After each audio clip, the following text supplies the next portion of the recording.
Қайырлы күн баршаларыңызға.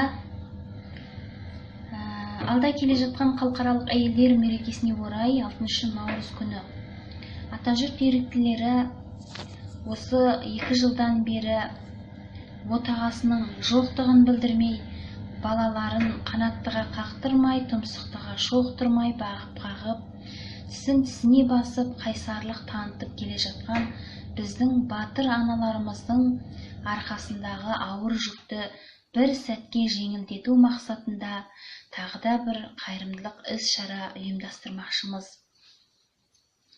Қазір білесіздер, Қытай билігінің жүргізіп отырған қыңыр саясатының кесірінен бір отбасы 2 мемлекетке бөлініп, балалар мен әйелдер асыраушысынан айырылып, кейбір отағасылардың әйелдері Қытайға кетіп орала алмай, 2 жылдан бері шиеттей балалармен я үйдің шаруасына, я түздің шаруасына үлгере алмай,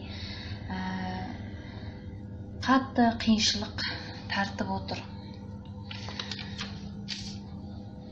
Қытай қазақ мәселесі көтерілгеннен бері атажұрт еріктілері қалыпты ұйымдастырып, шет аймақтарға дейін ел аралап арыз жиып, Қытайдағы саяси үйрену атты қоныс лагерлерге қамалған туыстарын іздеген, жоқтаған қандастарға, бөлінген жарылған отбасыларға көмек көрсетіп келеді.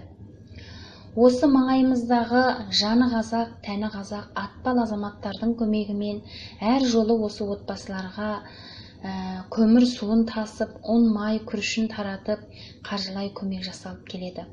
2017 жылы 31 май күні балаларды қорғау күніне байланысты Қазақстан қонақ үйінде 70-ге жуық балаға мерекелік сыйлық жасалып, арыздарын Қытай консулына, халықаралық ұйымдарға және Қазақстан сыртқы істер министрлігіне өткізіп, арыз арманын айтқан болатын.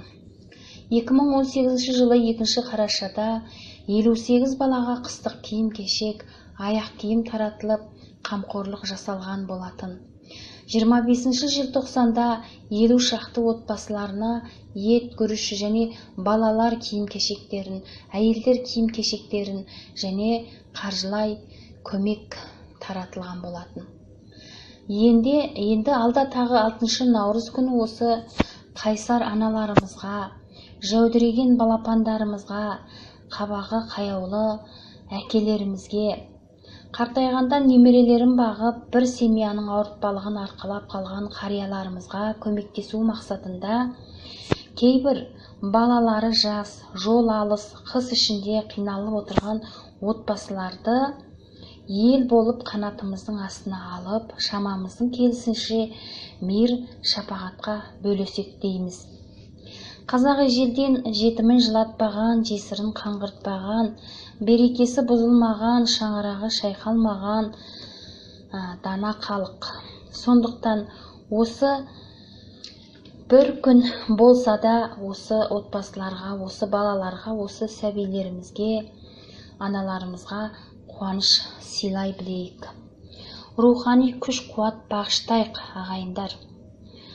Осы балалардың әке-шешелерінің ертерек отбасына оралуы үшін осы игі іс-шараны ұйымдастырып, балалардың, аналардың мұң-зарын мемлекетіміздің құзырлы органдарына жеткізіп, жұмыла көтерген жүк жеңіл қазақтың болашағына, ұрпақтың болашағына аз да болса үлес қосайық. Осындай қиын күндерде бірге болайық. Осы іс-шараға атсалысуға ниет еткен жандар болса хабарласыңыздар. Тағы да біз естімеген, білмеген, шет қонып қиыр жайлаған, қиыншылықта отырған отбасылар болса хабарласыңыздар. Хабарласу нөмірлері: